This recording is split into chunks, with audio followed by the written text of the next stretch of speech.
আসসালামু আলাইকুম প্রিয় গাইস, আপনারা কেমন আছেন? আপনাদের একটা গাছের কথা বলবো। সেই গাছটা হচ্ছে কি, সজনে গাছ। এই যে সজনে গাছের পাতা, এই সজনে গাছের পাতার যেটা কি গুণ আছে, এটা আপনি আমি কেউ জানি না, কিন্তু আমাকে সাধারণ মনে হলেও কিন্তু এই গাছের যে একটা উপকার, এই উপকারটা আপনাদেরকে বলি, কিন্তু আপনি অবশ্যই প্রয়োগ করবেন।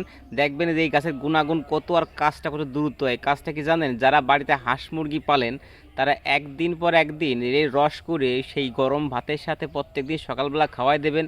আলহামদুলিল্লাহ, আপনার মুরগি এবং বাচ্চা যেগুলো আছে সেগুলোর কোনো জ্বর ঠান্ডা কাশি কিচ্ছু হবে না, ছোটোর থেকে এ পর্যন্ত বড় হবে। আমি সাক্ষ্য প্রমাণ পাইছি বিধায় আপনাদেরকে এই গাছের নামটা বললাম।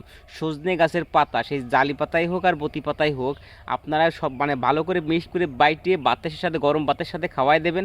আর বিশেষ করে বেশি সকালবেলার দিক এই হাঁস মুরগি ছাড়বেন না, কারণ নিয়ের থাকে, নিয়ের যেটা প্রয়োজন থাকে ওই প্রয়োজনটা খায় এবং সেই জন্য অসুখ বিসুখ বেশি হয়, ঠান্ডা কাশি লেগে যায়। এখন যে আবহাওয়া চেঞ্জ হচ্ছে, এই সেন্সের মাধ্যমে এই সজনে গাছ এবং উস্তের পাতা এই দুটো মিক্সড করে, এবং দুটো না থাকলে যে কোনো একটা হইলেও খাওয়াই দিলে আপনার হাঁস মুরগি অবশ্যই সুস্থ থাকবে 100%। যদি অসুখ বিসুখই মারা যায় আমার কাছ থেকে বুঝে নেবেন, আমি আপনাকে ভর্তুকি দেবো। যদি আপনার নিয়ম মতো খাওয়ান, আশা করি অসুখ বিসুখ হবে না। ধন্যবাদ। ভিডিওটা ভালো লাগলে সবার মাঝে শেয়ার করে দেবেন। আপনার একটা শেয়ারে আরেকটা লোকের যদি উপকার হয়, আলহামদুলিল্লাহ।